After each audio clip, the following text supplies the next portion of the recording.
124 साल पूरे हो गए और 125वीं बार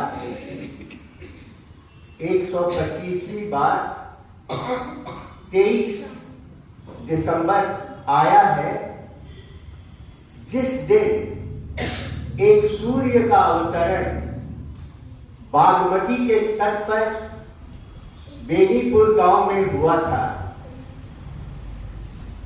दिनकर ने सही कहा कि असली सूर्य तो वो थे। मैं जब कभी बेनीपुरी की याद करता हूं तो मुझे सूरज का धर्म, सूरज का आकार, सूरज की जरूरत सब समझ में आती है। सूर्य का मतलब है वह जो प्रकाश फैलाए। सूर्य का मतलब वह जो अग्नि मूर्तिमान हो। जिस समय अग्नि की जरूरत थी, प्रकाश की जरूरत थी, उसी वक्त रामवृक्ष बेनीपुरी का अवतरण हुआ, जो प्रकाश और ज्वाला के प्रतीक थे। जरूरत है, आप एक रहस्य से परिचित होंगे कि जड़ता के खिलाफ, पशुता के खिलाफ, अत्याचार के खिलाफ, दरिद्री के खिलाफ अगर किसी को लड़ना हो तो उसे ज्वाला बनना होगा, उसे प्रकाश बनना होगा। क्योंकि जड़ता के ये जो रूप है वो अगर भयभीत होते हैं, अगर वो संत्रस्त होते हैं तो आग से और रोशनी से। उस जमाने के भारत का या कहिए दुनिया का सौभाग्य था कि साक्षात एक व्यक्तित्व आया जो आजीवन प्रज्वलित रहा, दीप शिखा की तरह। दीप शिखा या तो जलती है या बुझ जाती है, और जब तक रहती है अपने धर्म से विचलित नहीं होती। यह बात बड़े गर्व से रामवृक्ष बेनीपुरी कहते थे कि वे तो सती धर्म के अनुयायी हैं। जो व्रत लिया, जिसके साथ रिश्ता किया, उसके साथ तो आप्राण रहना ही होगा। वे रहे। उनका रिश्ता था किसानों के साथ, मिट्टी के साथ, जमीन के साथ, मानव के साथ, राष्ट्र के साथ, समाज के साथ, सच के साथ। उनका रिश्ता था जीवन मूल्यों के साथ, आदर्शों के साथ। वे जिए और मरे इन्हीं आदर्शों के लिए। रामवृक्ष बेनीपुरी मुझे पूरी तरह क्रांति के सभी तत्वों से निर्मित एक व्यक्तित्व दिखाई पड़ता है। जब बदलाव की, क्रांति की, परिवर्तन की जरूरत हो तो इसके लिए 3 तत्व अनिवार्य होते हैं। आपको बदलाव की आकांक्षा रहे, असंतोष रहे, अपनी समस्या का ज्ञान रहे, अपने अभाव की जानकारी हो। यह पहली शर्त है, समस्या का होना।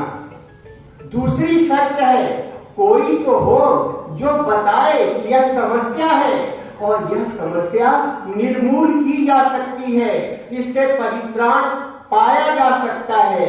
और यह परित्राण, यह ज्ञान, यह जानकारी, यह बोध, यह जागरण देता है कोई बुद्धिजीवी, कोई कवि, कोई साहित्यकार, कोई दिग्दर्शक, कोई चेता, कोई मनीषी। यह देता है। और जब इसकी जरूरत थी, भारत समस्याग्रस्त था, हर जगह पर समस्या, परतंत्रता की समस्या, साम्राज्यवाद की समस्या, गरीबी और अमीरी की बढ़ती हुई खाइयों की समस्या, हर तरह की समस्या थी। और इसे बताने वाले की जरूरत थी, जो काम कलम को करना था। और वह कलम अवतरित हो गया रामवृक्ष बेनीपुरी के रूप में। लेकिन ये 2 तत्व ही पर्याप्त नहीं होते परिवर्तन के लिए। वे तो सतत हर समाज में कम या ज्यादा विद्यमान रहते हैं। समस्या सार्वकालिक सार्वजनिक तत्व है। लेखक भी हर युग में अच्छे बुरे होते रहे, लेकिन जो एक नेतृत्व चाहिए, एक विश्वसनीय, एक भरोसेमंद नेतृत्व भी चाहिए परिवर्तन के लिए, क्रांति के लिए, समाज के बदलाव के लिए। वह नहीं होता है तो क्रांति नहीं हो पाती है। भारत ने बार बार ऐसा देखा, आजादी के बाद और आजादी के पहले ऐसी बहुत सारी घटनाएं हुई जब हमें समस्या का बोध था, हमें रास्ता दिखाने वाला, हमें समाधान देने वाला मनीषी था, लेखक था, कवि थे, स्रष्टा थे, नेतृत्व नहीं था। नेतृत्व जब कभी मिला तो बड़ा आधा अधूरा मिला। सच कहिए, इतिहास का विद्यार्थी होने के नाते मैं यह विश्वास से कहता हूं कि भारत ने कभी कोई क्रांति नहीं देखी। क्रांति जो तत्क्षण बदलाव लाती है, क्रांति जो तत्काल नया सवेरा ले आती है, निविड़ तिमिर को हरण कर एक प्रकाश उदित हो जाता है, ऐसा अचानक ऐसी कोई घटना भारतीय इतिहास में नहीं दिखाई पड़ती। क्योंकि भरोसेमंद नेतृत्व अगर आया तो बार बार हमने देखा कि वह छलना प्रमाणित हुआ, बार बार हम ठगे गए। 1947 के पहले भी, बाद में भी। खैर, राम वृक्ष बेनीपुरी में ये तीनों तत्व थे। उन्होंने समस्या देखी थी, भुगती थी, भोगा था, वे जिंदगी भर तपते रहे और उन्होंने पूरी सकारात्मकता के साथ उन समस्याओं का निदान दिया, उन समस्याओं का को उन्होंने बताया कि यह समस्या क्या है और समाधान भी दिया। बताया कि अगर इस रास्ते पर इस निष्ठा के साथ, इस तत्परता के साथ अगर गमन किया जाए तो सूरज अवश्य उदित होगा। और सबसे बड़ी बात जो आम बुद्धिजीवियों में नहीं मिलती, आम कलमकार बहुत सारे हैं, आज भी बहुत पावरफुल लिखने वाले लोग यत्र तत्र मिल जाएंगे, लेकिन उन बातों को सड़क पर, जमीन पर, धरातल पर, जनमानस पर, गांव, गलियों, शहरों, कस्बों में फैलाना, नेतृत्व देना, आवाज देना, बैनर टांगना, झंडे उठाना, झंडाबरदार बनना, ये सबके बूते की बात नहीं होती। यह समग्र व्यक्तित्व था राम वृक्ष बेनीपुरी का, जिन्होंने खुद भुगता था। इस सत्य से तो आप परिचित हैं कि उन्हें न तो माता का प्यार मिला और न पिता रहे, और ऐसे विपन्न हाल में उनके ननिहाल में उनका पालन हुआ, बड़ी मुश्किल से दाखिला मिला। और लेकिन यह आदमी तो अलग था। पढ़ाई, जो ट्रेडिशनल पढ़ाई इन शालाओं में होती है, उसके लिए दीक्षित होने के लिए वो बने नहीं थे। उन्हीं दिनों असहयोग आंदोलन आया, गांधी ने कॉल किया और इनका जो बेचैन मन था, जिसने निर्धनता देखी थी और उस निर्धनता से घृणा करना, उसे नकारना और उसका सकारात्मक उपयोग करना जो सीख चुका था, वह असहयोग आंदोलन में दाखिल हुआ और उसके बाद तो राह ही बदल गई। बांग्ला में एक बड़ा पॉपुलर शब्द है विदग्ध। विदग्ध माने पूरी तरह जला हुआ। किसी विद्वान को, मनीषी को अगर उसकी प्रशंसा करनी होती है तो लोग इस शब्द का व्यवहार करते हैं कि वह विदग्ध विद्वान है, तपा हुआ है, तपस्वी है, इसने जलना सीखा है, इसने आग सही है और आग से तप कर यह कुंदन बन गया है, यह शुद्ध सोना बन गया है, खालिश स्वर्ण बन गया है। वह स्वर्ण बन गए थे राम वृक्ष बेनीपुरी, जिन्होंने आजीवन कष्ट सहा, लेकिन कभी उसूलों के साथ, सिद्धांतों के साथ उन्होंने कोई समझौता नहीं किया। और यही उनकी तेजस्विता का, यही उनकी जो ताकत थी, आंतरिक, आध्यात्मिक, आत्मिक, शारीरिक, मानसिक, इसका कारण वही है कि इन्होंने समझौता नहीं किया। खैर, उनके ये बात स्पष्ट है कि उस शरीर में बहुत सारे व्यक्तित्व रहते थे जिनकी चर्चा बहुत सारे लोगों ने अपनी रचनाओं में की है। वे मूलतः पत्रकार थे। आश्चर्य लगता है कि यह गरीब निर्धन बालक, जिसके पॉकेट में जो 2-4 आने अधेले मिल जाते थे, जमा करके उसने पहली दफा 14 साल की उम्र में 3 पत्रिकाएं खरीदी। दी ट्रिब्यून, भारतवर्ष और जमाना। ये पत्रिकाएं अंग्रेजी में थी, उर्दू में थी, बंगला में थी, और इन भाषाओं से वे वाकिफ नहीं थे।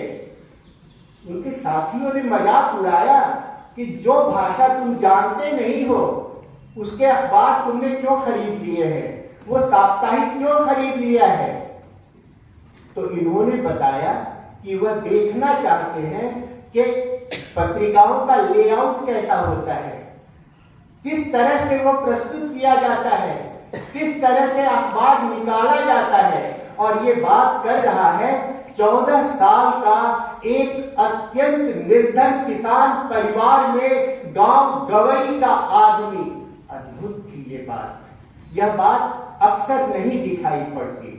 और उसी उम्र में जब वो स्कूल में थे तभी उनकी रचनाएं छपने लगी, और जब छपना शुरू हुआ तो वो लगातार छपते रहे, क्योंकि उनके पास बोलने की सामग्री थी, उनके पास बोलने की तत्परता थी, उनके पास बोलने लायक आदर्श था, उनके पास करने लायक कर्तव्य थे, इसीलिए वो बोलते रहे।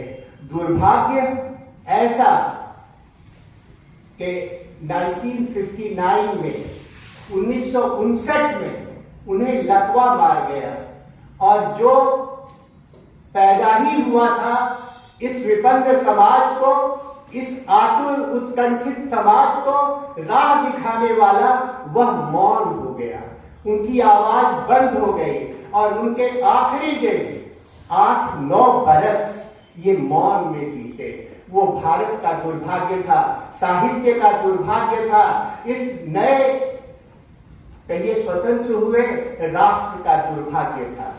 खैर, मैं कुछ चर्चा करना चाहूंगा कि इनकी देन क्या है। सच तो यह है कि इन्होंने जो किया, जो छुआ, इनके स्पर्श से ही कोई पारस ऐसा टच था कि वो सोना बन जाता था। इन्होंने पत्रिकाओं से शुरू किया काम, और पत्रिकाओं के नाम से ही आप स्पष्ट समझ जाएंगे कि उस पत्रिका के द्वारा वे किसे संबोधित करना चाहते थे, किस प्रकार के राष्ट्र का निर्माण करना चाहते थे। उन्होंने बालक पत्रिका का संपादन किया, चुन्नू मुन्नू का संपादन किया, युवक का संपादन किया, उन्होंने तरुण भारत जो यंग इंडिया का लगभग अनुवाद जैसा ही था उसका संपादन किया, उन्होंने योगी का संपादन किया, कर्मवीर का संपादन किया, नई धारा का संपादन किया, गोलमाल का संपादन किया, कैदी का संपादन किया। मैं ये सारे नाम सिर्फ इसीलिए बता रहा हूं कि वो जानते थे कि इन सारे जो विभिन्न प्रकार के ये समुदाय हैं, उन्हें आजाद भारत के लिए तैयार होने की जरूरत है। बाल साहित्य का अधिकतर हमने ये पाया है कि जो बड़े बड़े साहित्यकार होते हैं वो बच्चों की ओर नजर नहीं देते हैं, बच्चों की जरूरत वो नहीं समझते हैं, बाल साहित्य के लिए उनका रुझान नहीं होता है। लेकिन रामवृक्ष तो प्रतिमान थे, वो तो दिग्दर्शक थे, वो जानते थे कि भविष्य का समाज आज के बच्चे ही तैयार करेंगे ना, और जैसा उनका मानस होगा वैसा ही ना आने वाला राष्ट्र बनेगा।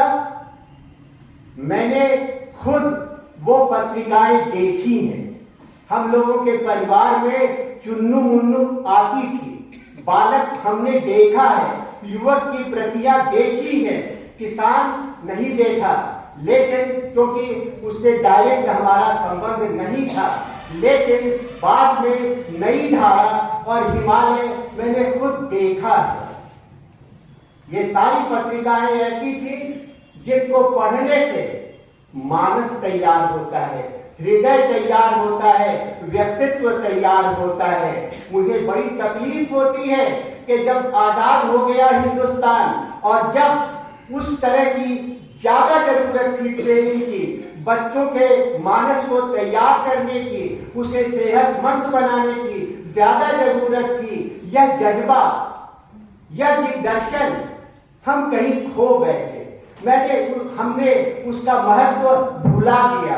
आजाद हिंदुस्तान वे सारे जरूरियात भूल गया जो आजादी को बरकरार रखने के लिए, सचमुच आजाद होने के लिए, आजादी के सामर्थ्य को पाने के लिए जो जरूरत थी वो बिसरा दी गई, वो हम भूल गए। खैर, ये सारी पत्रिकाएं जो उनका फर्स्ट लव था, पहला प्रेम था, उसके द्वारा उन दिनों वे स्वतंत्रता का भाव, स्वाधीनता की चेतना तैयार करना चाहते थे और वो जानते थे कि एक स्वस्थ मानस जब तक जड़ता से मुक्त नहीं होगा, जब तक पाखंड से मुक्त नहीं होगा, अपनी अशुद्धियों से मुक्त नहीं होगा, तब तक वो खाद स्वतंत्र हो पाएगा। सामर्थ्य होती है स्वतंत्रता जो सब नहीं पा सकते, जो एक अज्ञानी नहीं पा सकता। प्रज्ञा का अभाव हो, आप आजाद नहीं हो सकते। आपके पांव में बेड़ियां हो, मानसिक बेड़ियां हो, आप स्वतंत्र नहीं हो सकते। इसीलिए इन पत्रिकाओं के माध्यम से उन्होंने जातिवाद के खिलाफ, पाखंड के खिलाफ, विषमताकारी इन सारी पद्धतियों के खिलाफ उन्होंने आवाज उठाई और लगातार आवाज उठाई। धर्म का जो पाखंड था, जो मजहब परिस्थिति थी, उसके खिलाफ, क्योंकि उन दिनों दंगे होते थे और वो जानते थे कि एक दंगाग्रस्त समाज आजाद नहीं हो सकता है। आजाद मानस के लिए एक अलग प्रकार की ताकत की जरूरत होती है और इसका निर्माण करने की उन्होंने कोशिश की। जब वो जेल में भी थे उस समय भी वो लिखते थे, जेल के बाहर भी लिखते थे। अद्भुत है कि लिखते थे तो उन्हें जेल की सजा मिलती थी और जेल जाते थे तो उनके लिखने का जज्बा और ज्यादा बढ़ जाता था। उन्होंने जेल के जीवन में स्वतंत्रता की सारी बातों के बारे में लिखा है और वह अवश्य पठनीय है। आज उन दिनों से भी ज्यादा आज ज्यादा पठनीय है। साहित्यकार के रूप में जब मैं रामवृक्ष बेनीपुरी का अवलोकन करता हूं तो इतनी शिल्प की विविधता, विधाओं की विविधता ऐसा अन्यत्र नहीं दिखता। और आश्चर्य यह है कि मुझे कुछ व्यक्तिगत रूप से साहित्यकारों से परिचय है और मैं जानता हूं कि जो लेखनी के द्वारा उनका व्यक्तित्व सामने आता है, अपने निजी जीवन में वे वह नहीं होते। अर्थात आडंबर अधिकांश साहित्यकारों में मैंने देखा है, मैंने कवियों में देखा है कि वो कहते कुछ हैं और होते कुछ हैं, लेकिन सब ऐसे नहीं होते। जो प्रभावशाली होता है, भारतीय साहित्य में भी वे रचनाएं अमर हो गई, आज भी वे रचनाएं अमर हैं। शताब्दियां बीत जाने के बाद भी जो वे रचनाएं हैं, जो उनके आत्मा की बात थी, उनके मस्तिष्क की बात थी, पूरे व्यक्तित्व की बात थी। यानी जब पाखंड नहीं रहता है, रचना अमर हो जाती है। ऐसे बहुत कम साहित्यकार हुए हैं दुर्भाग्य से हमारे। अपवाद में थे रामधारी सिंह, अपवाद में थे रामवृक्ष, अपवाद में है नागार्जुन, कई अपवाद भी हैं, लेकिन कम है अपवाद। इनकी खासियत यह थी कि जब जो लिखा बिल्कुल साफ सुथरा लिखा, उस समय जो उनकी मानसिक स्थिति थी उसके अनुसार लिखा, अपने मित्रों की, सहयोगियों की, सहकर्मियों की आलोचना की, बेबाक आलोचना की, और जब जो जरूरत हुई उनकी जीवनी भी लिखी। ऐसा साहस या शौर्य अन्यत्र बिल्कुल नहीं दिखाई पड़ता है। और कितनी विविधता है इनकी राइटिंग में। उन्होंने मार्क्स पर भी लिखा, उसकी जीवनी भी, और राणा प्रताप की भी। उन्होंने जेपी पर भी लिखा, और संघमित्रा के बारे में, तथागत के बारे में, तिष्ठ रक्षिता के बारे में, कुणाल के बारे में भी लिखा। इतिहास के उन सारे पृष्ठों को नए जमाने के अनुसार, नई जरूरतों के अनुसार उन्होंने प्रस्तुत किया। इसीलिए जब इनकी अम्रपाली आप पढ़ेंगे तो वह अम्रपाली वैशाली की कोई नगर वधू नहीं है।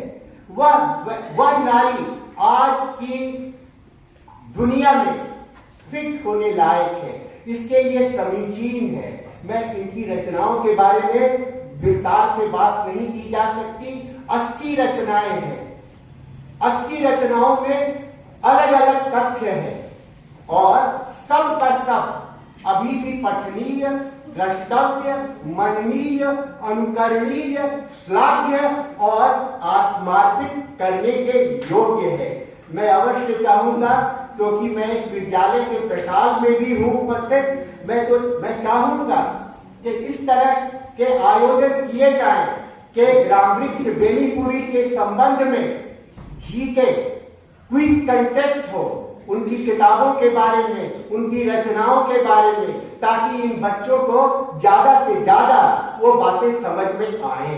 इस तरह के आयोजन नियमित होने चाहिए, सालाना जलसा नहीं। हर बच्चे को बताइए कि रामवृक्ष ने क्या कहा, क्या जरूरत थी, क्योंकि किसी भी जमाने से ज्यादा आज उनकी जरूरत ज्यादा है। रामवृक्ष बेनीपुरी स्वाधीनता पसंद करते थे, और संभवतः यही कारण था। मेरे मन में ये लगातार जिज्ञासा रही कि बार बार इन्हें अखबार बदलना क्यों पड़ता था। बार बार इतने सारे अखबार, इनमें जाने की क्यों जरूरत थी। मैंने छानबीन की और पता लगा, और उनकी डायरी में यह पीड़ा कुछ स्थलों पर चित्रित हुई है। उन्होंने स्वयं लिखा है कि पूंजीपतियों ने पत्रकारिता पर दबाव बनाना शुरू किया है। यह जब दबाव बनता था, ये पत्रिकाएं केवल यह संपादित करते थे, उनके मालिक नहीं थे, ये संपादित करते थे। और जाहिर है कि हर बार उन्हें छोड़ना पड़ता था इनके मालिकों के दबाव के कारण, मतभेद के कारण, और मतभेद की अवस्था में ये चुपचाप निकल जाते थे और दूसरी राह वो देखते थे। इनकी विपन्नता में भी इन्होंने कभी बाध्य नहीं किया इन्हें, इनकी विपन्नता ने, कि किसी की चाकरी करें। जब प्रयोजन हुआ, उन्होंने तुरंत उसे छोड़ा और नई राह देखी। यह बेनीपुरी का व्यक्तित्व था कि बेईमानी करना, असहज होकर चलते रहना, ऐसा उन्हें कदापि स्वीकार नहीं हुआ। और समाज की चेतना जितनी रामवृक्ष बेनीपुरी की है, मैंने तो किसी अन्य लेखक, कवि, साहित्यकार, पत्रकार में कभी नहीं देखा। वे अद्भुत थे। जिस आदमी ने बाल साहित्य को एक नया रूप दिया, जिसने विद्यापति के गीतों का संकलन तैयार किया, विद्यापति पदावली जो आज हमारे पास उपलब्ध है, अवश्य ही रामवृक्ष बेनीपुरी के बाद कई और गीत जो उपलब्ध हुए उसमें संकलित किया गया है। लेकिन आज मैं यह मानता हूं कि विद्यापति जो विश्वव्यापी एक ज्ञात, सर्वज्ञात कवि हो गए, वह याद कराया हमें रामवृक्ष बेनीपुरी ने, और तब वो किताब विद्यापति पदावली तैयार हुई। विद्यापति ही नहीं, सतसई जो ज्ञानी सतसई के दोहे हैं उन्हें उन्होंने संकलित किया, उस पर टीका भी लिखी आलोचक के रूप में, और विभिन्न उनके यात्रा जो प्रसंग हैं हर जगह पर जहां वो जाते थे कुछ संदेश लेकर आते थे। उदाहरण के लिए उन्हें अपनी विरासत और साहित्यकारों के संरक्षण उसकी जरूरत के बारे में इतना ज्यादा गहराई के साथ विश्वास था कि जब वो इंग्लैंड गए, जब उन्होंने शेक्सपियर का गांव देखा, शेक्सपियर की स्मृतियों को जिस तरह से सजोकर उन्होंने रखा है, तो उन्होंने अपनी रचना में लिखा कि ये हर देश को, भारत को भी सीखना चाहिए कि किस तरह से उन्होंने अपने साहित्यकारों की स्मृतियों को, उनसे जुड़े हुए स्थलों को संजोकर रखा है, इज्जत देकर रखा है। वो काम हमें भी करना चाहिए। सूर के बारे में, जायसी के बारे में वगैरह वगैरह सारे नाम उन्होंने गिनाए। आज भी वह काम हम नहीं कर पाते। एक रंगकर्मी के रूप में मुझे बात याद आ रही है कि वे नाटककार थे और उनके बहुत सारे नाटक देश के विभिन्न मंचों से प्रकाशित होते थे और प्रस्तुत होते थे। उस जमाने का सबसे प्रसिद्ध, सबसे ज्ञात पृथ्वी थिएटर था। पृथ्वीराज कपूर का नाम शायद आप भूले नहीं होंगे। एक दफा जब रामवृक्ष बेनीपुरी की बेटी की शादी, प्रभा जी की शादी हो रही थी, तो उसके आमंत्रण का कार्ड लेकर वो पृथ्वी थिएटर्स में गए। राज कपूर से उनकी मुलाकात हुई और उन्होंने आमंत्रण का कार्ड दिया। उसी दिन वहां राज कपूर की एक फिल्म चोरी चोरी का प्रीमियर शो था, और पृथ्वी थिएटर की एक विशेषता थी कि प्रीमियर से, उस सारे शो से जो आमदनी होती थी वो किसी पुनीत कार्य के लिए वो दे देते थे। बेनीपुरी इत्तेफाक था कि उसी दिन, प्रीमियर के ही दिन वो वहां उपस्थित हुए थे, और राज कपूर ने कहा कि अद्भुत सौभाग्य है कि हम सोच ही रहे थे कि आज का यह जो कलेक्शन है वो हम किसे दें, और कृपया इसे स्वीकार करने का आप अनुग्रह करें। पृथ्वी थिएटर से कितनी निकटता थी उनकी, उसका उदाहरण देने के लिए मैंने यह वाकया प्रस्तुत किया है। और आकाशवाणी से उन्होंने खुद ही नहीं, बहुत सारे अपने मित्रों को आकाशवाणी से जुड़ाव कराया। मैं याद कराना चाहता हूं कि उनके व्यक्तित्व के कितने आयाम थे। सबसे निकटता के साथ बेनीपुरी को देखने का माध्यम है उनकी डायरी। उनकी डायरी के पन्ने उस समय का इतिहास भी है, किस तरह से राजनीतिक विशृंखलन हुआ, किस तरह से 1947 के बाद भारत छला गया, किस तरह से हमारे घोषित जो उद्देश्य थे वे विस्मृत कर दिए गए, किस तरह से एक तपस्वी जिसने आजीवन खुद की आहुति दी थी, उस यज्ञ में किस तरह से वो निराश हुआ था, उसे समझना हो तो बेनीपुरी की डायरी के इन पन्नों को देखा जा सकता है।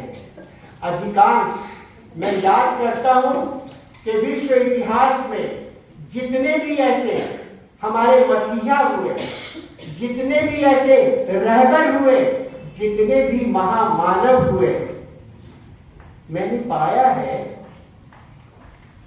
कि उनके आखिरी दिन बड़ी निराशा में, बड़ी हताशा में, बड़े पराजय के मनोभाव में ही बीता है।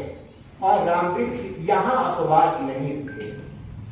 उन्होंने अवश्य यह पाया, उन्होंने यह महसूस किया कि उन्हें ठगा गए। जो वादा था, जो कांग्रेस पार्टी सोशलिस्ट फोरम बनाकर काम करती थी, जिस जवाहरलाल ने समाजवाद का एक आडंबर दिखाने का प्रयास किया था, आजादी के बाद कश्मीर के कांग्रेस के उस घटक को तो उनका उद्देश्य मिल गया, लेकिन जो समाजवादी थे उन्हें क्या मिला? यह प्रश्न आजीवन 1947 से लेकर आजीवन 1968 तक, जब उन्होंने अपने आखिरी प्राण, आखिरी सांसें ली, उस समय तक यह पीड़ा उन्हें सालती रही थी। इसीलिए मैं यह कहना चाहता हूं कि जिन उद्देश्यों के लिए रामवृक्ष बेनीपुरी जिए और मरे, वे उद्देश्य आज भी हमारे उद्देश्य होने चाहिए। आज भी राष्ट्र की वही गति, वही दिशा होनी चाहिए। उन्होंने कहा था कि घृणा करना सीखो। ये खींच, ये घृणा ताकत देती है, दिशा देती है। घृणा उससे करो जो विपन्न है और अपनी विपन्नता को छोड़ना नहीं चाहता, विपन्न है और प्रतिभा को संवारना नहीं चाहता, हक से वो महरूम है और उस हक के लिए वो कोशिश नहीं करना चाहता, जो परतंत्रता की बेड़ियों में है और स्वतंत्रता की ख्वाहिश छोड़ चुका है, इस ऐसे तत्वों से घृणा करना। जब इससे नफरत होगी तभी कोई बेनीपुरी की राह चल पाएगा। उन्होंने अपनी निर्धनता को अस्वीकार कर दिया, तभी वो इतनी महत्ता प्राप्त कर सका। उन्होंने अपनी सीमाओं का उल्लंघन किया, तभी वे असीम बन गए। ससीम से असीम बनने की यात्रा का ही नाम है रामवृक्ष बेनीपुरी। सीमाबद्ध से एक विशाल होने की, एक शालीनता से आगे बढ़कर विशाल होने की कहानी का नाम है रामवृक्ष बेनीपुरी। और इनके तो इतने सारे आयाम हैं। समाजवाद के लिए इनकी प्रतिबद्धता, नारी के उत्थान के लिए इनकी प्रतिबद्धता, चारित्रिक निर्माण के लिए इनकी प्रतिबद्धता, हर कुछ श्लाघ्य है। छोटी सी बात कहूं, इन दिनों गजल का बड़ा शौक दिखता है। वो शराब और कबाब और वो शाम और वो सुबह और वो तंद्रा और वो सब, इन सारी चीजों से बेनीपुरी गहराई के साथ नफरत करते थे। वो कहते थे कि इसकी चर्चा नहीं होनी चाहिए और इसके बहुत सारे गुण वो बताते थे। उन दिनों जब मधुशाला आई, आज कोई ऐसा आप में नहीं होगा जो मधुशाला के नाम से परिचित नहीं हो, बच्चन के नाम से परिचित नहीं हो। आपने हरिवंश राय को शायद भुला दिया हो, लेकिन मधुशाला के पाठ तो उनका सुपुत्र अमिताभ बच्चन भी करता है। बेनीपुरी ने निंदा साफ साफ कहा और कवियों और लेखकों का एक बहुत बड़ा तबका जो शराब में, नशे में रहता था, बार बार उसकी मुखालफत उन्होंने की।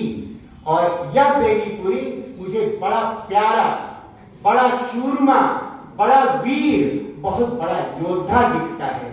समाज की बुराइयों को तोड़े बिना, खुद अपना एग्जाम्पल सेट किए बिना, अपनी कलम को अपने व्यक्तित्व में प्रदर्शित किए बिना कोई सच्चा साहित्यकार, कोई ईमानदार साहित्यकार, कोई एकनिष्ठ साहित्यकार नहीं हो सकता। और यह बात बार बार उन्होंने कही।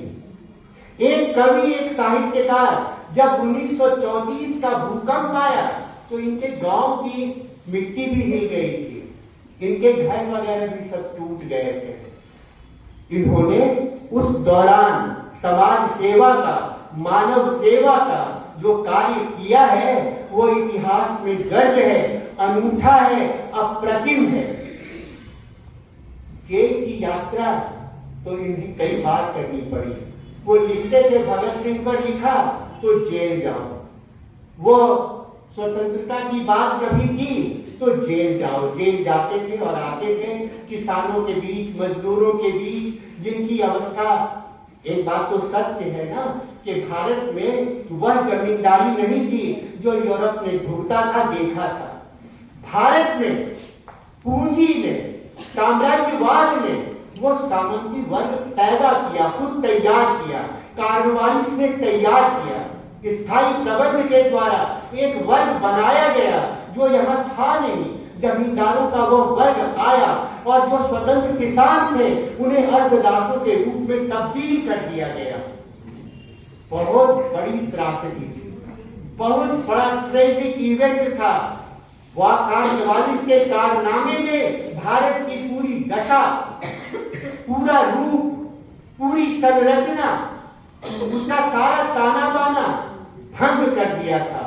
और यही तो इरादा था साम्राज्यवादियों का। पूंजी की जरूरत होती है ज्यादा से ज्यादा मुनाफा कमाना, पूंजी की जरूरत होती है मुनाफा कमाना, और मुनाफा कमाने की जरूरत होती है साम्राज्य बनाना, साम्राज्य की जरूरत होती है, स्वभाव होता है उत्पीड़न करना, शोषण करना। और यह सारा काम उपनिवेशवादी जमाने में बेनीपुरी ने देखा, सारे राष्ट्र ने देखा और उसके लिए आवाज उठाई। उम्मीद थी जिस जमींदारी के खिलाफ मुझे लगता है कि सबसे पहले आवाज बेनीपुरी ने ही उठाई थी राजनीतिक मंचों पर कि ये जमींदारी प्रथा खत्म करो। उस जमाने में भारत परतंत्र था, सबसे पहले आवाज बेनीपुरी ने ही उठाई थी कि जमींदारी प्रथा उठाओ। उन्हें उम्मीद थी कि जब भारत का स्वतंत्र झंडा लहराएगा, जब यूनियन जैक उतारा जाएगा, उसके बाद तो जमींदारी के ये सारे तत्व, ये सारी बातें खत्म कर दी जाएंगी, दफन हो जाएगा। नहीं हुआ, क्योंकि कांग्रेस जमींदारों के प्रति अपना स्नेह, अपना लगाव, अपनी निकटता छोड़ नहीं पाया। इसीलिए कोई सामाजिक परिवर्तन नहीं हुआ। 1946 और 1948 के हिंदुस्तान में कोई मूल्यपरक परिवर्तन दिखाई पड़ा हो, कोई क्वालिटेटिव चेंज, गुणात्मक परिवर्तन दिखाई पड़ा हो, ऐसा मैं भी अनुभव नहीं करता। और बेनीपुरी, उनकी संवेदनशीलता तो तुरंत ही बात समझ में आ गई। उन्होंने साफ साफ बताया कि कांग्रेस और उनके नेताओं को तो उनकी मंजिल, उनका मुकाम, उनकी गद्दी मिल गई। उन्हें तंत्र मिल गया, लेकिन व्यवस्था परिवर्तन कहां हुआ? वे चाहते थे कि समाजवादी एक ही काम करे। रूढ़िवादी व्यवस्था जब हो तो समाजवादियों के जिम्मे तो एक ही काम है कि सत्ता का विरोध। आप सत्ता में जाकर कैसे कर सकते हैं? जब इन्होंने देखा कि ये समाजवादी कुछ कर नहीं पा रहे, संपत्ति के लिए, जातीयता के लिए, मजहब परस्ती के लिए, सारी जड़ताओं के लिए, ये कुंभी परस्ती के लिए, जब ये कुछ नहीं कर पा रहे हैं तो कैसे आएगा समाजवाद? शायद गांधी ने एक बड़ी अच्छी बात कही थी और मैं यही बात कहकर अपना वक्तव्य समाप्त करूंगा। समाजवाद के लिए गांधी ने कहा था कि उसकी पहली जरूरत है कि कोई समाजवादी हो।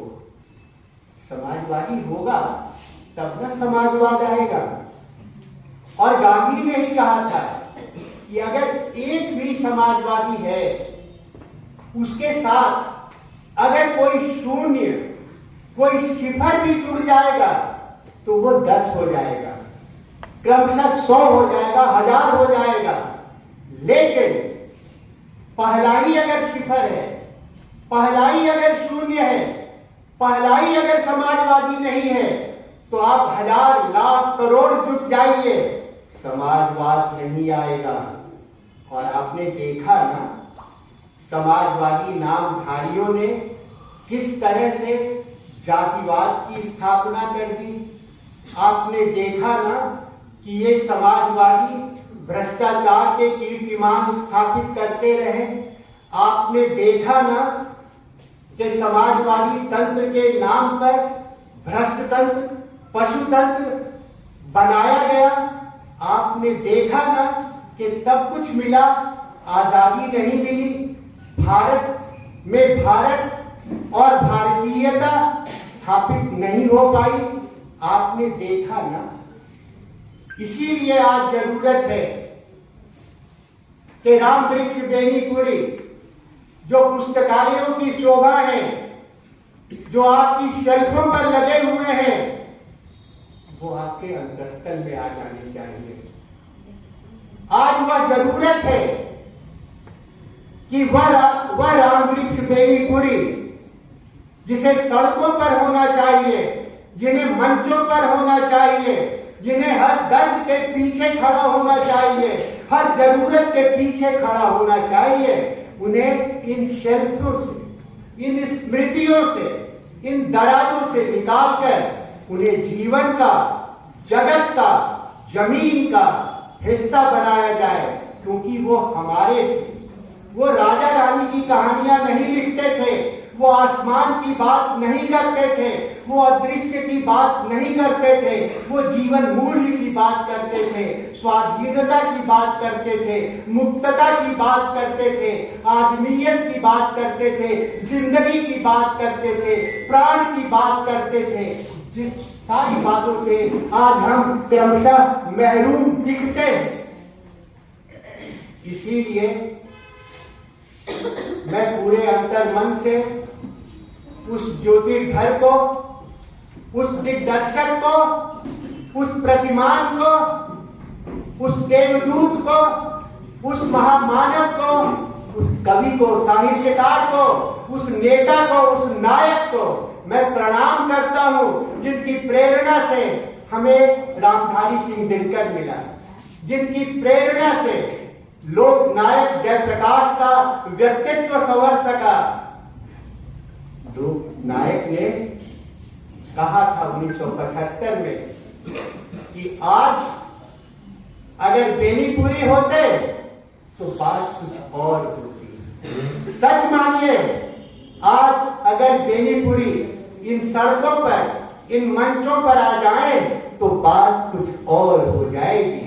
कुछ और बात करने की इस सामर्थ्य को मैं पुनः पुनः प्रणाम करता हूं, अपनी श्रद्धा निवेदित करता हूं और आपका धन्यवाद करता हूं।